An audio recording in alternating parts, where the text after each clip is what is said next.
Chapter 23, The Empty Book.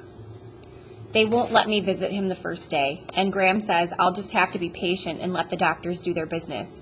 But I can't stand just sitting around, so I decide to walk over to the hospital, which Grim says is miles and miles, but suit myself.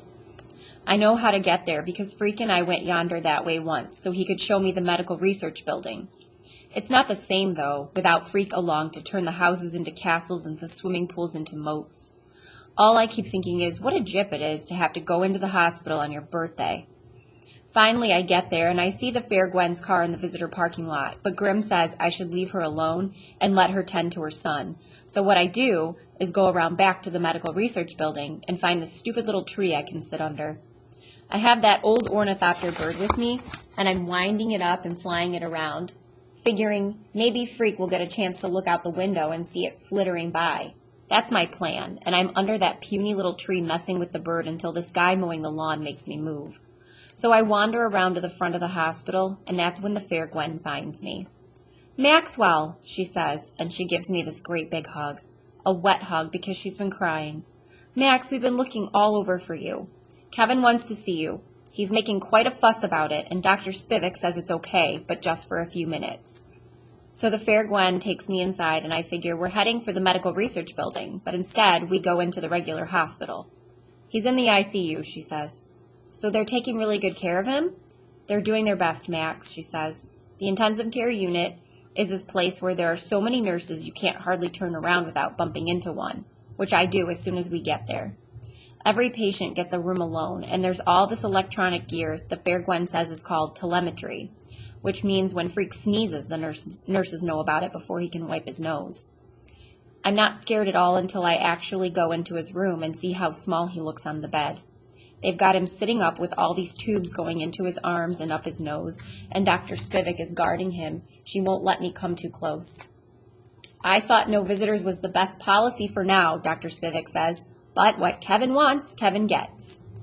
Dr. Spivak is this small woman with short red hair and a real stern face, and it's like she's mad because Freak wants to see me, or because I'll break some of her precious equipment.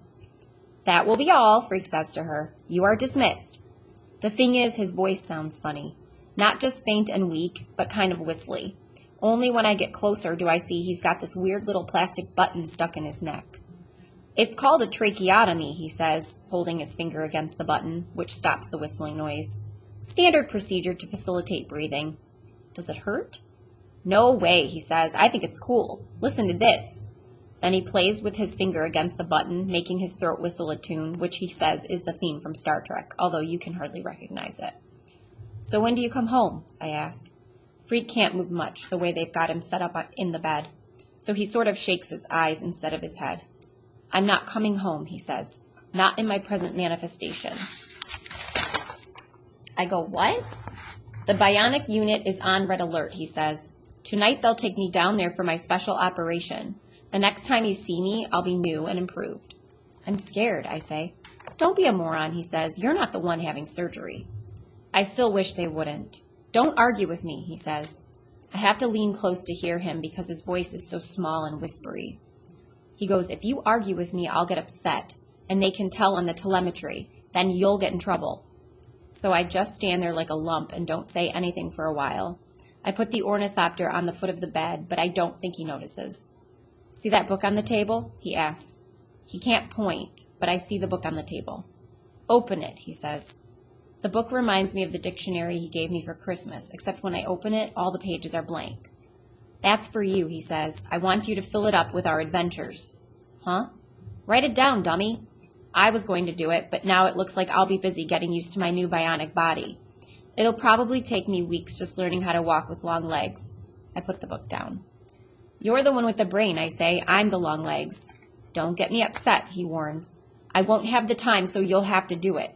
Just write it all down like you're talking. Put in all the fun we had, the cool things we did, our adventures." "But you know I can't write, Kevin." "It's all in your head, Max. Everything you can remember. Just tell the story of Freak the Mighty. No big deal." I pick the book back up, but I don't say anything more about how hopeless it is, me trying to write stuff down, because I don't want to set off the telemetry. He does that himself about a minute later when he starts to cough, and before I can say anything, the room is swarming with nurses, and Dr. Spivak is telling me I have to leave. Out this second, young man, and let us do our jobs. They let me wait outside the ICU with the fair Gwen, who is just standing there at the window wringing her hands and not saying anything. And then finally they come out and say he's okay. It was just a bad spell, that they have him stabilized. A while later, Graham comes into the hospital and she drives me home. Nobody talks much at supper that night, except when Grim opens his big mouth and says, "Poor Gwen looks like she's in terrible pain." I go, "Poor Gwen? She's not the one having the special operation."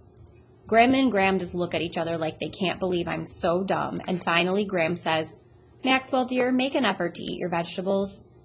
That night, I put the empty book in the pyramid box for safekeeping and for good luck.